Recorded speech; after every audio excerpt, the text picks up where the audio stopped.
Olá, estudantes! Tudo bem com vocês? Eu sou a professora Maria Cristina, coordenadora pedagógica do projeto Mãos na Massa, Economia Doméstica para os estudantes da Rede Municipal de Ensino de Curitiba. E eu sou a professora Sueli Alegre, da Escola Municipal Coronel Dorival Brito e Silva. Para a aula de hoje, é importante que vocês tenham em mãos os seguintes materiais: caderno, folhas ou caderno de receita, lápis, borracha, caneta. Vamos dar um tempinho para vocês organizarem seus materiais.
Agora que vocês já separaram o material, anotem a data e o nome do componente desta aula.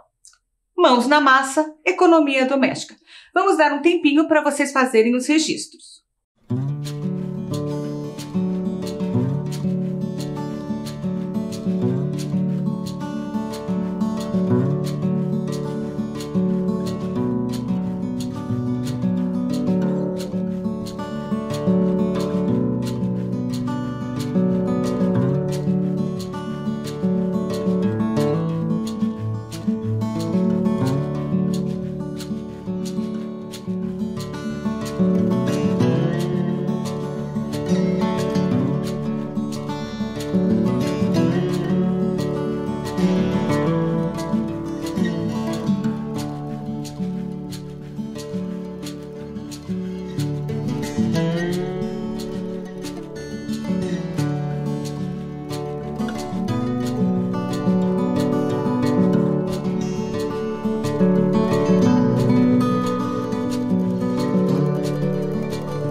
Água que nasce na fonte serena do mundo, que abre um profundo grotão.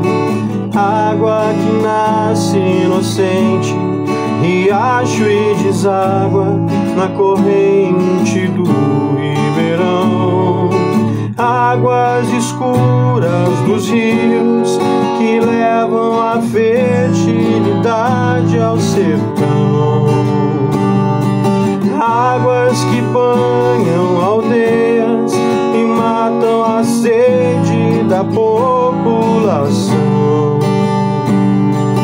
Águas que caem das pedras no véu das cascadas, no ronco de trovão, e depois dormem tranquilas no leito dos lagos.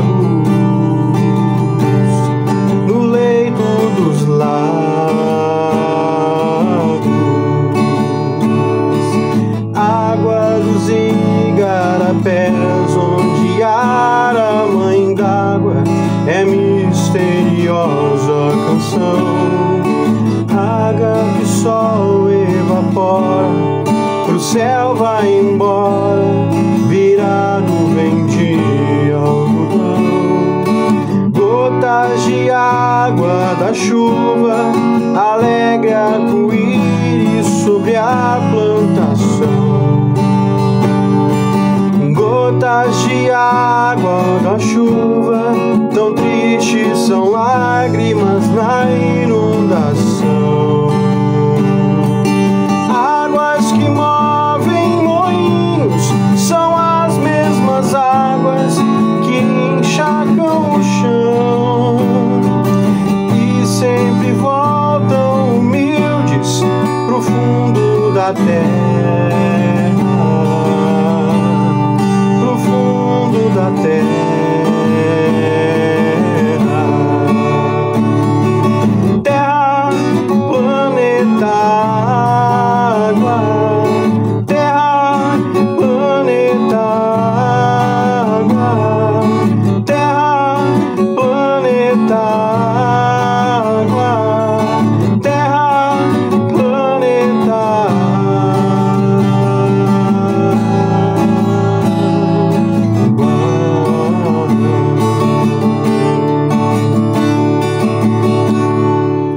Vocês acabaram de ouvir o professor Wagner, da Escola Municipal Coronel Dorival Brito e Silva, interpretando a música Planeta Água, do cantor e compositor Guilherme Arantes. Esta música foi gravada em 1983 e mostra que já naquela época se pensava na importância da água para a sobrevivência do planeta. Realmente, a água está presente em praticamente tudo o que consumimos e em tudo que nos rodeia, pois dependemos dela para o processo produtivo de bens e produtos, como, por exemplo, remédios, alimentos, papel, louça e até mesmo nos tecidos e roupas. É muita água, não é mesmo? Vocês já pararam para pensar que em praticamente todas as nossas ações diárias utilizamos a água? Para beber, para higienizar e preparar nossos alimentos, para nossa própria higiene pessoal, para a limpeza da casa, quando usamos o banheiro. Professora Sueli, você sabe como surgiu a frase "A Terra é azul"? Sei sim! Essa frase ela foi dita pelo cosmonauta russo Yuri Gagarin, que em 12 de abril de 1961, portanto há 60 anos, a bordo da nave espacial Vostok 1, tornou-se o primeiro ser humano a completar uma volta em torno da Terra em 1 hora e 48 minutos e ficou extasiado ao ver o nosso planeta lá do alto, do espaço, e pronunciou essa frase, que entrou para a história. Essa frase reforça a ideia de que a maior parte do nosso planeta é formado de água. Pois esse azul a que o cosmonauta Yuri Gagarin se referiu são as águas do planeta Terra. Acredito que a essa altura os estudantes já adivinharam qual é o tema da aula de hoje, não é mesmo, professora? Com certeza! Então, o tema da nossa aula de hoje, do projeto Mãos na Massa, é a água. Anotem no caderno o tema da aula de hoje. Vamos dar um tempinho para vocês fazerem isso.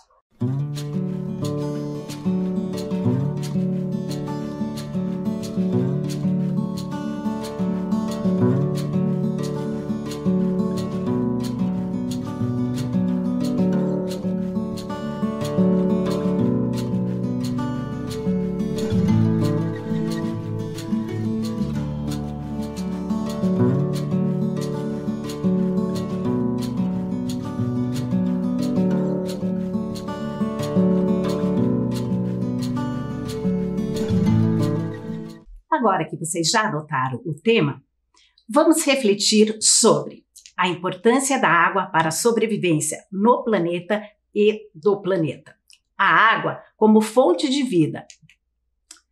Que a água é um bem finito, portanto, temos que consumi-la conscientemente.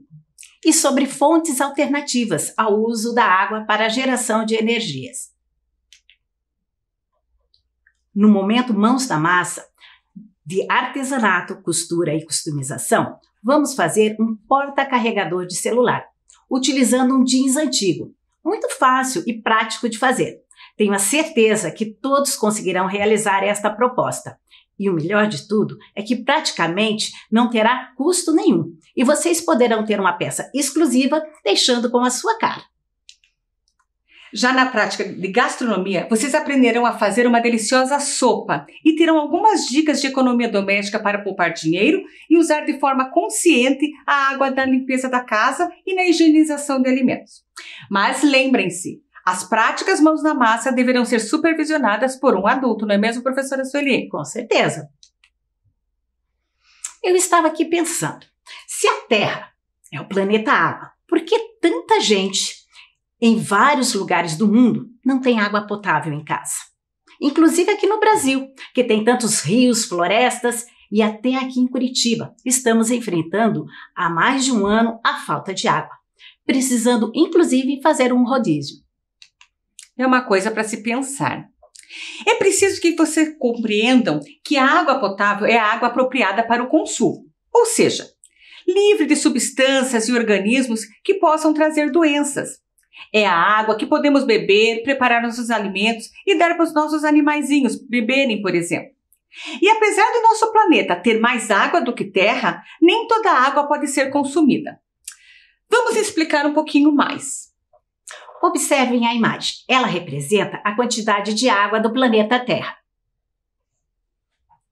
Agora, vamos mostrar com as garrafas o que está escrito no slide, para vocês entenderem um pouco melhor.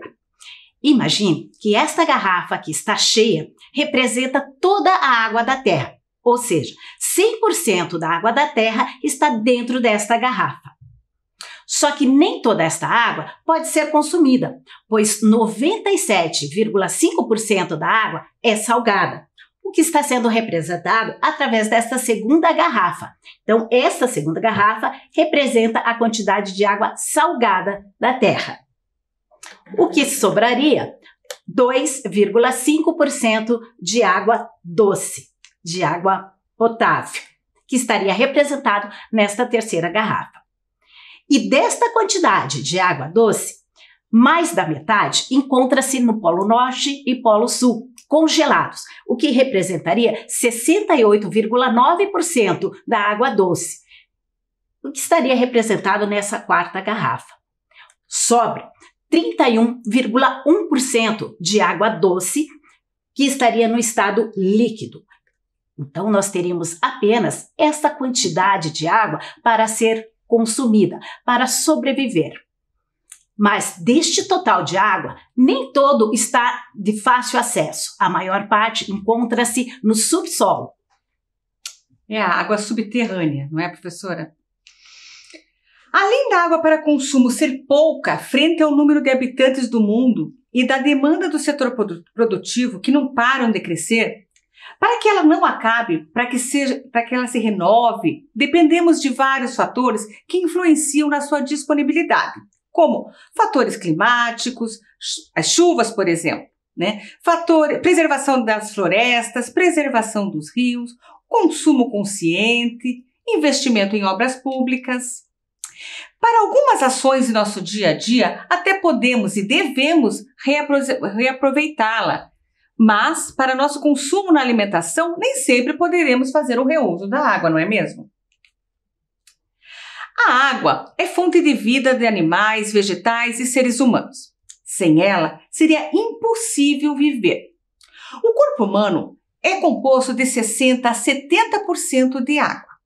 A água nos ajuda a nos hidratar, regula a nossa temperatura e leva os nutrientes, sais minerais e oxigênio para as nossas células. Na agricultura, a água também é essencial para que ocorra a germinação, a produção das plantas, assim como na indústria, para a produção de bens de consumo.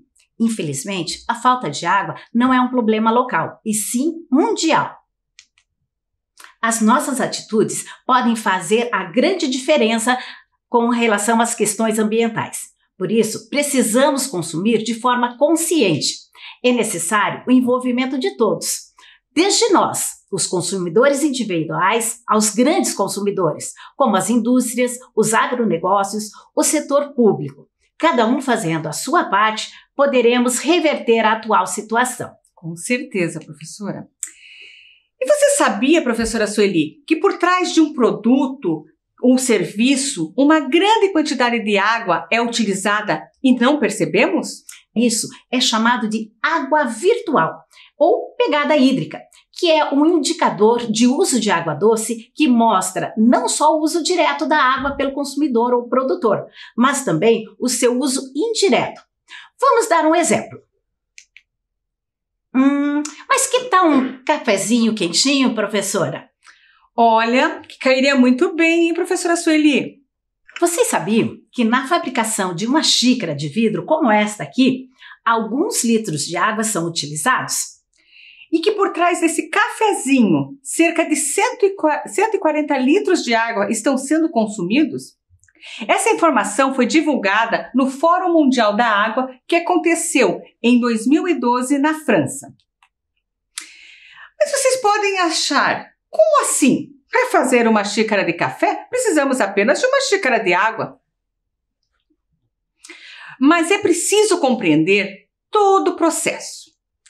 Além da água usada na mistura com o pó de café para podermos saborear esse delicioso cafezinho, temos que levar em conta a água utilizada no processo de produção do café, desde o momento em que a semente é plantada, seu desenvolvimento no campo, passando por seu beneficiamento, isto é, os grãos são limpos e selecionados pela qualidade. Depois são armazenados, torrados e moídos. E então, empacotados e transportados da fábrica para os supermercados, por exemplo. Em todo esse processo, a água é utilizada em diversos momentos, professora Sueli. Esta água, que não é visível em um primeiro momento, não pode ser desconsiderada.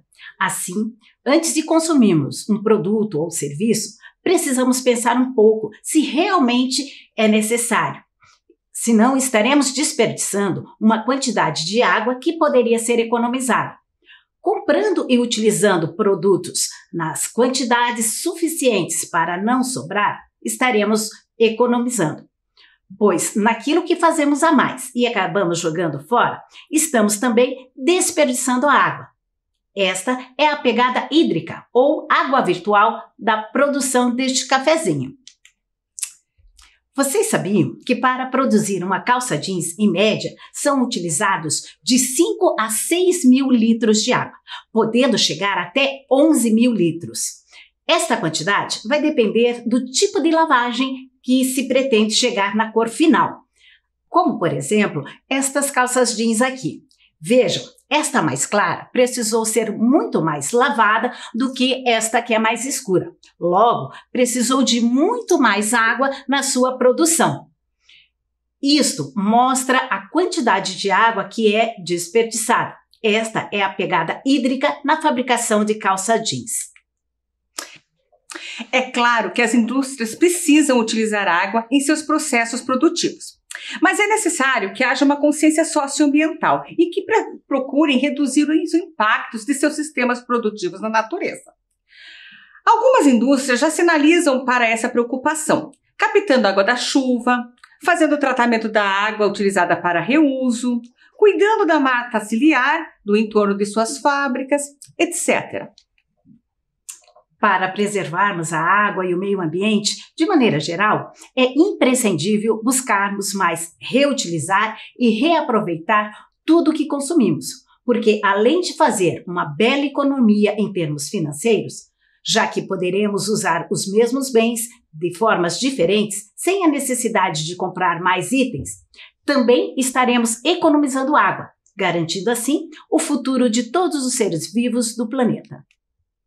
E foi pensando nisso que trouxemos para a aula de hoje uma ideia super legal, a reutilização de uma calça jeans que já estava estragada.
Gostaram da dica?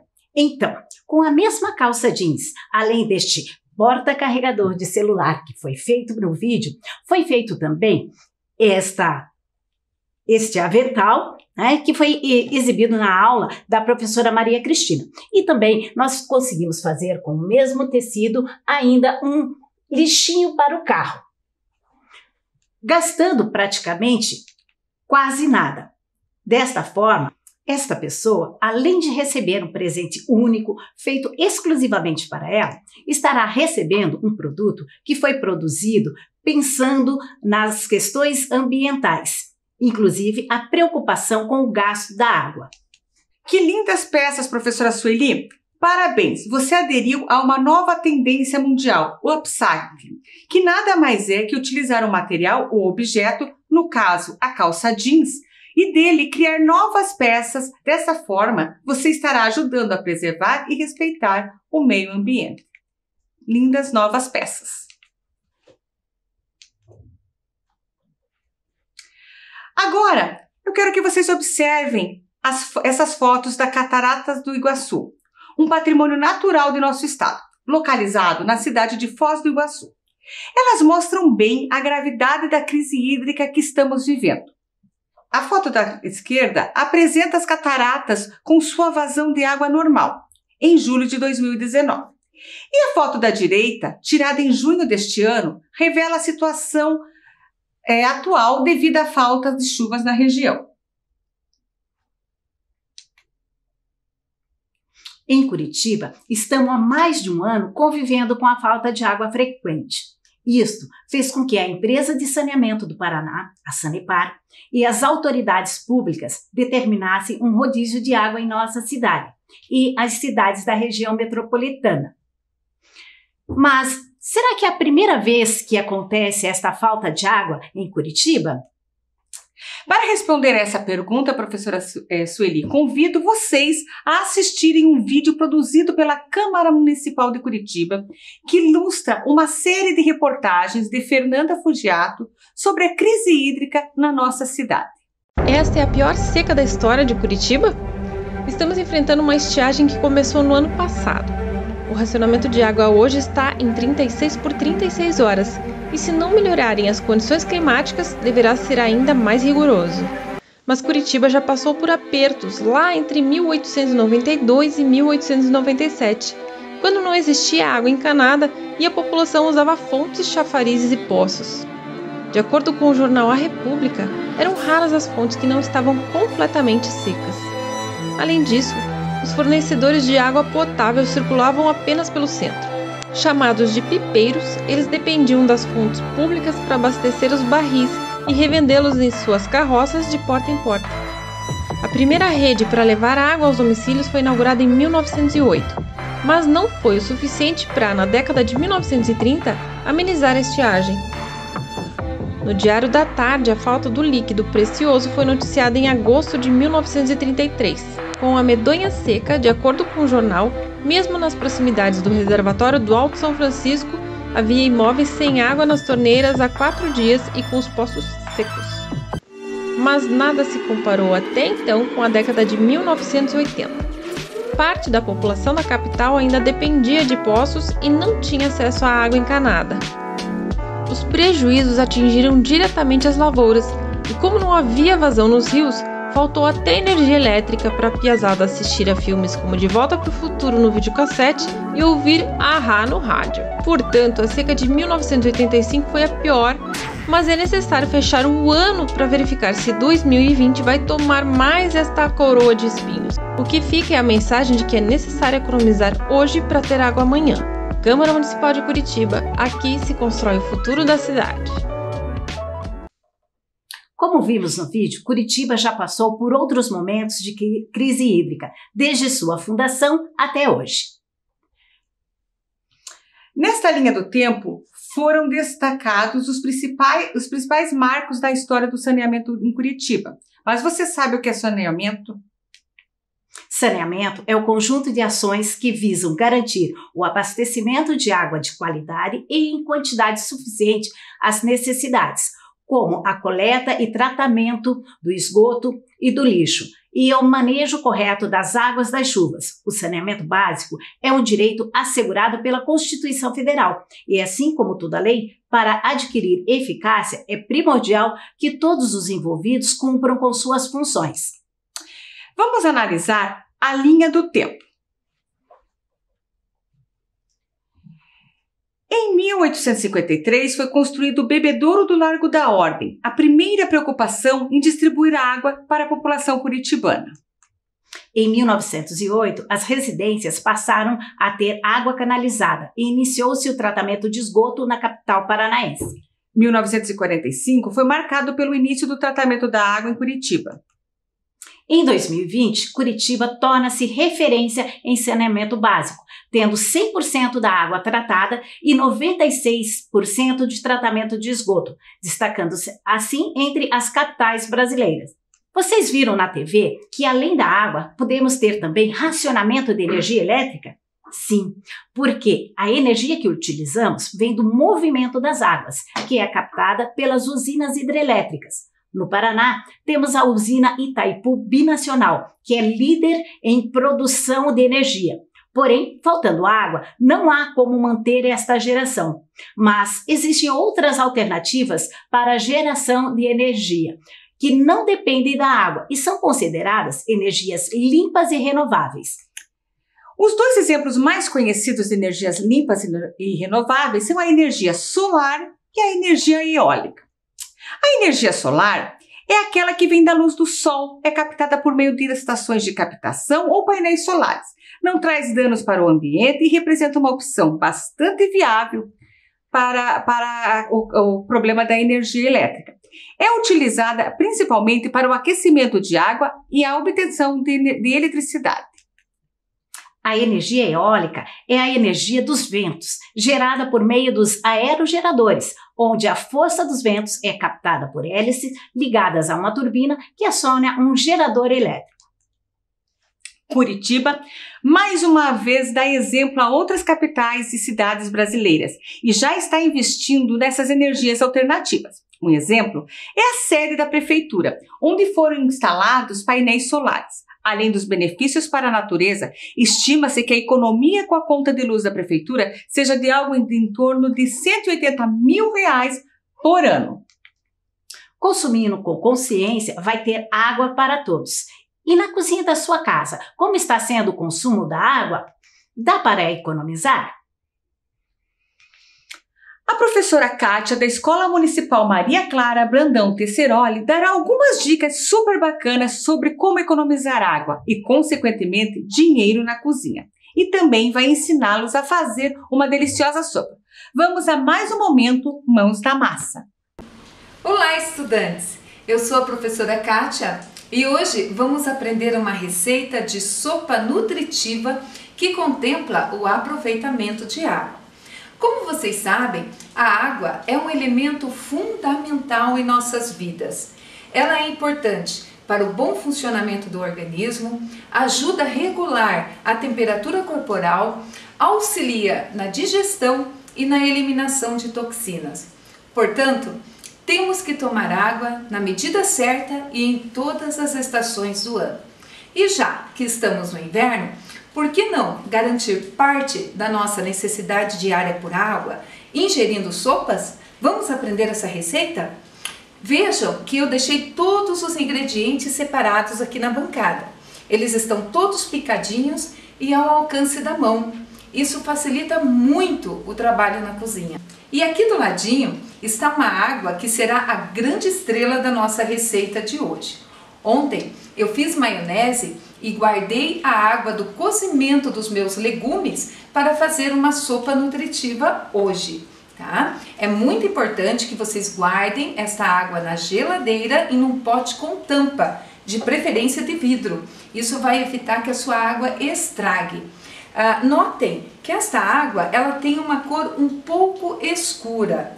Isso porque durante o cozimento os alimentos soltam alguns nutrientes na água. tornando essa água extremamente ideal para o consumo humano. Então, minha gente, não jogue fora essa água, tá? E por duas razões bem importantes.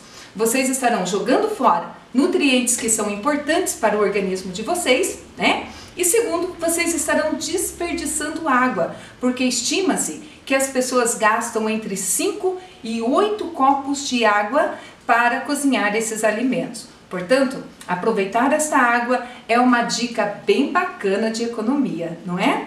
Vamos à sopa? Precisamos ligar o fogão. Antes disso, vai um recadinho muito importante. Neste processo, é importante que vocês contem com o acompanhamento de um adulto, ok? Vamos lá então.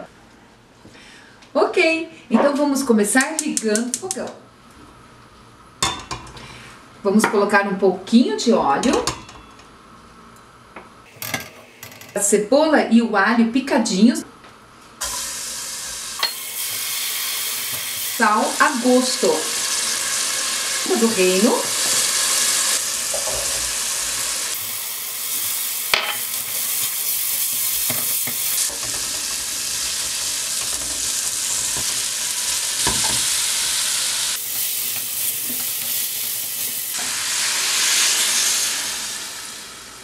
E daí é só tampar e esperar o cozimento dos legumes. Depois que os legumes cozinharam, basta você colocar o macarrão da sua preferência.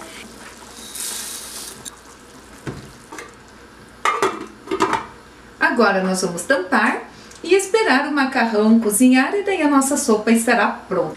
Mas se vocês vissem a bagunça que ficou esta cozinha... Enquanto a nossa sopa cozinha, que tal a gente dar uma organizada nessa bagunça? Vamos lá? E para organizar esta bagunça da cozinha, a gente precisa de quê? Isso mesmo, de água, o nosso líquido precioso. Então, vejam que a água, ela não é só importante para o nosso organismo, mas ela é essencial para as atividades do dia a dia, como lavar a louça, por exemplo. E já que estamos na cozinha, vou te trazer uma curiosidade. Vocês sabiam que a cozinha é o lugar da casa onde mais se gasta água? E isso tem lógica, né? É na cozinha que acontece a higienização e o cozimento dos alimentos, que vai muita água. É na cozinha que acontece a lavagem da louça, que nós vamos fazer agora, que também demanda água. E por fim, o chão da cozinha fica uma sujeira e nós precisamos de água para fazer a limpeza.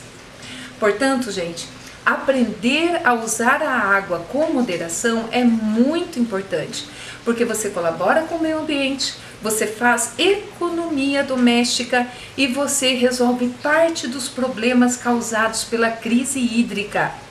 Aqui em Curitiba, nós estamos convivendo diariamente com o racionamento e os rodízios de água. E quem dera, né, fosse um problema só de Curitiba, mas esse problema tem atingido várias regiões do Brasil. É por isso que falar de economia de água é muito importante. Mas vamos às questões práticas. Assim como vocês já fazem na escovação diária dos seus dentes, tenho certeza que ninguém escova os dentes com a torneira aberta, né?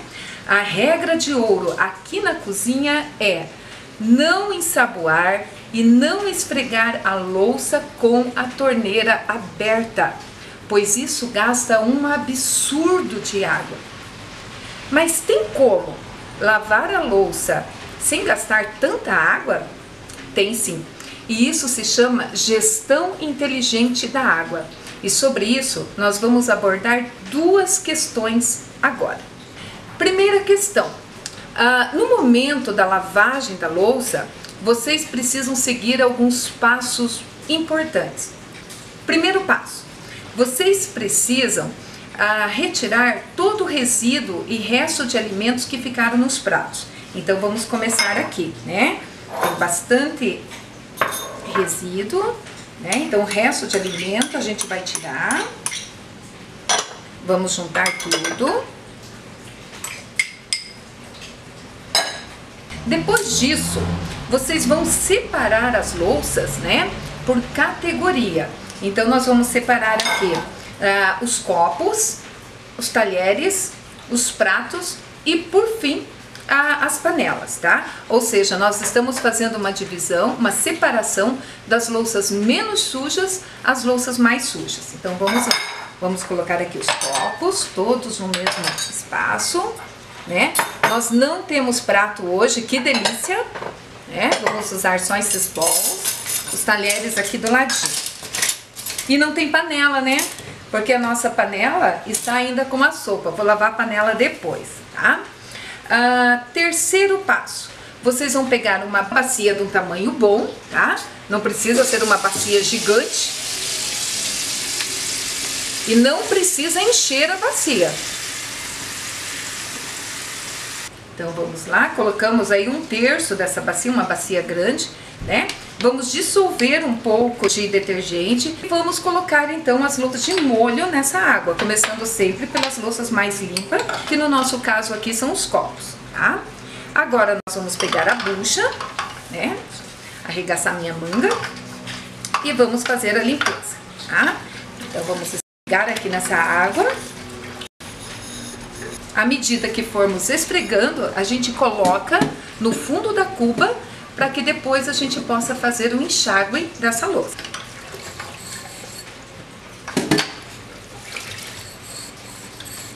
Antes de fazer o enxágue do copo, nós vamos colocar nessa água de molho os talheres.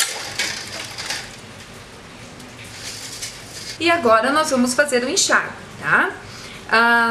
Importante que a gente não abra a torneira muito, podemos colocar um fluxo médio, tá?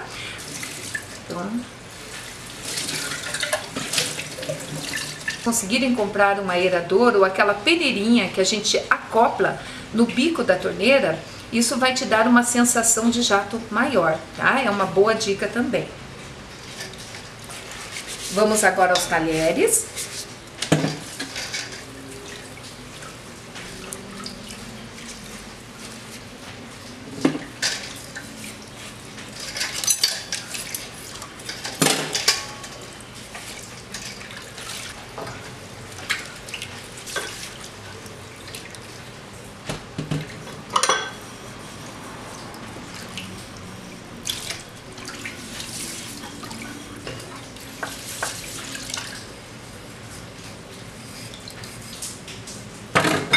Parece banal, mas com gestos simples como estes que acabamos de fazer, a economia pode chegar a dezenas de litros de água. Estima-se que 15 minutos de torneira aberta para a lavagem da louça gasta-se 120 litros de água. Com a economia, esse gasto será entre 20 e 30 litros.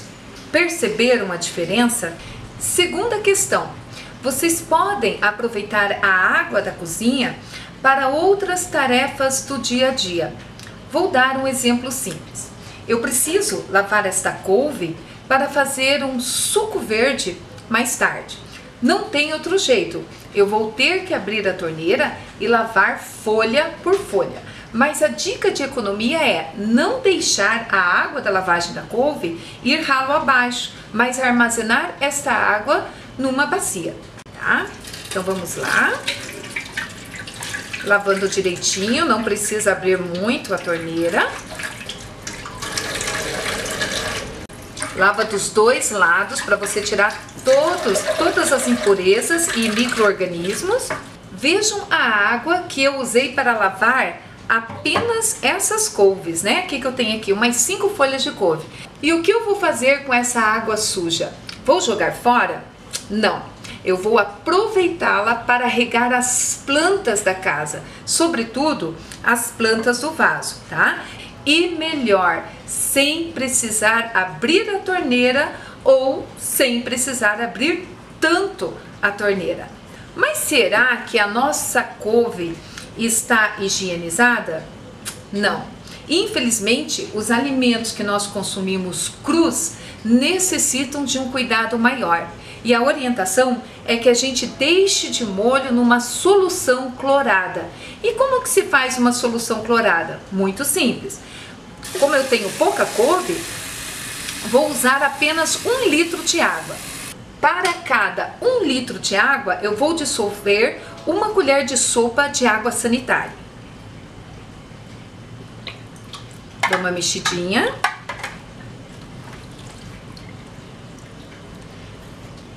Então, eu vou deixar essa couve de molho nessa solução clorada entre 10 a 15 minutos, né? A fim de que elimine aqueles micro-organismos que não saíram durante a lavagem. Agora, então, as nossas couves estão prontas e seguras para o consumo. E o que eu vou fazer com esta água? Vou jogar fora? Claro que não, né? Nessa altura do campeonato você já sabe que dificilmente a gente joga fora, tá? Vou aproveitar essa água, gente, para fazer a limpeza do chão da cozinha. Resultado, né? Chão limpo e 0 consumo de água direto da torneira. Bacana, né? Às vezes, na correria do dia a dia, não nos damos conta do quanto podemos economizar apenas com mudanças simples de hábito. Mas e a nossa sopa? Será que ela está pronta? Vamos dar uma olhada? E a nossa sopa não só está pronta, como parece deliciosa. Agora, vocês vão colocar cheiro verde a gosto de vocês, né? E vejam o resultado. Eu espero muito que vocês tenham gostado da nossa receita e das dicas de economia. E lembrem-se, o aproveitamento racional da água vai te trazer muita economia doméstica. Fiquem bem e até a próxima receita. Tchau! Então, gostaram da receita e das dicas super importantes que a professora Kátia deu? Depois de toda a nossa reflexão, que tal vocês aceitarem um desafio? Vamos fechar as torneiras, encontrar formas para reaproveitar a água e reduzir um minutinho o consumo, por exemplo? Por exemplo, captar a água da chuva, utilizar a água do tanque para lavar o piso, 1 minuto a menos no banho, fechar a torneira enquanto escovamos os dentes. Com isso, estaremos contribuindo para que não falte esse bem tão precioso para a vida da Terra. Vamos colocar as mãos na massa e ajudar o nosso planeta? Será muito bom receber fotos se vocês fizerem o porta-carregador, a receita e também das atitudes que sua família tem adotado para economizar a água em sua casa. Você poderá enviar fotos para o e-mail do projeto mãosnamassa.rme@gmail.com. Esperamos que vocês tenham gostado da aula de hoje. Fiquem bem, se cuidem e até a próxima aula. Tchau!